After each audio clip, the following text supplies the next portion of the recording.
Hey guys, my name's Jayden. Hey, I'm Julissa. And we're the Rockin Interns, and we'll be talking about what's been happening over Texas Tech athletics in the past week. Texas Tech just played a really great game against BYU. We came out with the win, tough comeback game, but they pulled through. You want to just tell us your thoughts and some stats? Yeah, no, for sure. Being there, as a fan and a student, it was really hard to watch that first half. Texas Tech really struggled to cover the three by BYU. They shot 50% from three, and Texas Tech had a lot of trouble driving into the paint. Warren Washington couldn't get anything going, so that was hard to watch. Tech went down into the half by 16 points. BYU scored 48 points and Tech only had 32. It's tough. So coming to the second half, I don't know if Coach McCaslin got into them or something like that. Gave them the pep talk, gave them some passion, went on the floor. No, for sure. Texas Tech scored the first 11 points of the second half in the first 3 minutes. So we went on 11-0 run and kind of turned the tide. We started driving to the paint. We fed Warren Washington, who ended up finishing with 19 points. And Pop Isaac scored 23 points of his career high 32 in the second half. The three ball was going. BYU center Ali Khalifa scored season high 21 points for BYU.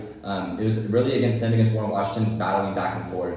And our Tech defense, we picked up in the second half, and Texas Tech outscored BYU 17-2 in points off of turnovers, which really kind of turned the tide for us as well.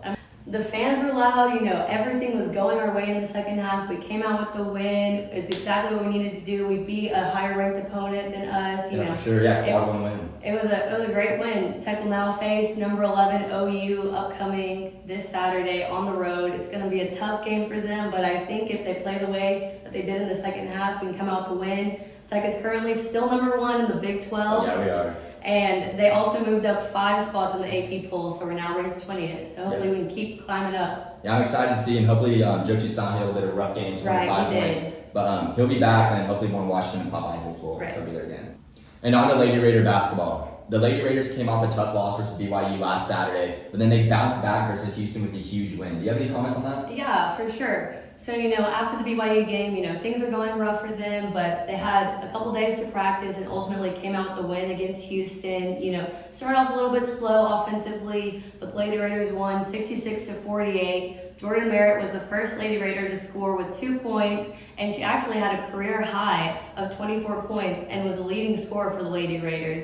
Logan Johnson was the other player in double digits for the Lady Raiders. She had 15. Their largest lead in the game was 13 points in the third quarter. Wow. It was crazy. Our defense and our offense was exploding and just ultimately dominating Houston. The Lady Raiders outscored Houston in the paint with 42 points while Houston only had 22. So it was a good game. That's the basketball I'm used to about the Lady Raiders. It's awesome. After that win, the Lady Raiders are currently 7th in the Big 12. The conference record is now even at 4-4, and their next game is a huge conference game against TCU at 2 p.m. And that's just going to be a huge implication conference game. Right. That's very important. So hoping come out the win. Right, especially with the new addition of the TCU basketball team. They had to forfeit 2 games because they didn't have a complete roster. So I'm curious to see how they're going to play a loud USA.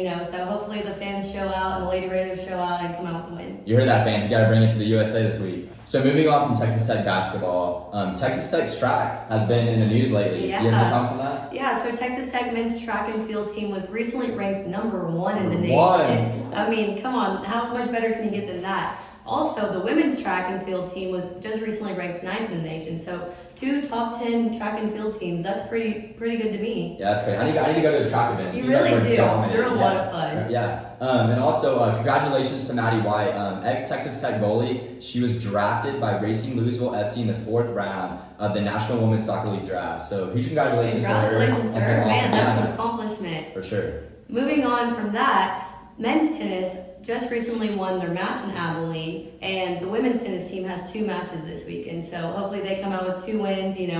Tech sports are just winning all around now, so it's going to be a great week for Tech sports. It's been a great week to be a Raider. Yeah, it really has. So although Patrick Mahomes doesn't play for Texas Tech anymore, we still have to talk about him. What a crazy game that the Chiefs had against the Bills. You want to just tell us a little bit about it? Yeah, for sure. The Chiefs and the Bills went back and forth in the first half, with the Bills going up 17-3. And then Mahomes threw 2 touchdown passes to Travis Kelce throughout the game, his biggest target after Tyreek Hill left. Right. The Chiefs score on 5 of the first 6 possessions, putting really the heat on the Buffalo Bills offense and Josh Allen.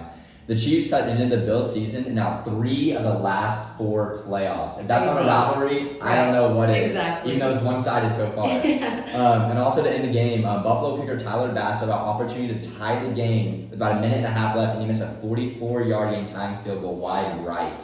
Wow. And the defending Super Bowl champions, the Kansas City Chiefs, advanced their 6th straight AFC championship with the win. I think Patrick Mahomes might be going for Tom Brady as the best quarterback in the league. I think he might. I mean, after that missed field goal from Tyler Bass, I mean, there was this fan on ESPN who credited taking that win because he set up a little fan next to it and it blew the kick straight right, and he's going viral. He was jumping up and down. So I mean, hey, whatever to do to get a Chiefs win, right? We might need to start using it for the Texas Tech football games. We might need to. Yeah, and moving on, the Chiefs will be facing the Ravens this upcoming Sunday at 2 o'clock, with the winner going to the Super Bowl. We really did have so much fun talking with everybody today about men's basketball, the Lady Raiders, other tech sports that are happening, the Patrick Chiefs. Mahomes. It's been a great week to be a Red Raider. For sure. Thank you so much for tuning in with the Rockin 101 Interns. We'll see you next time. Have a great week.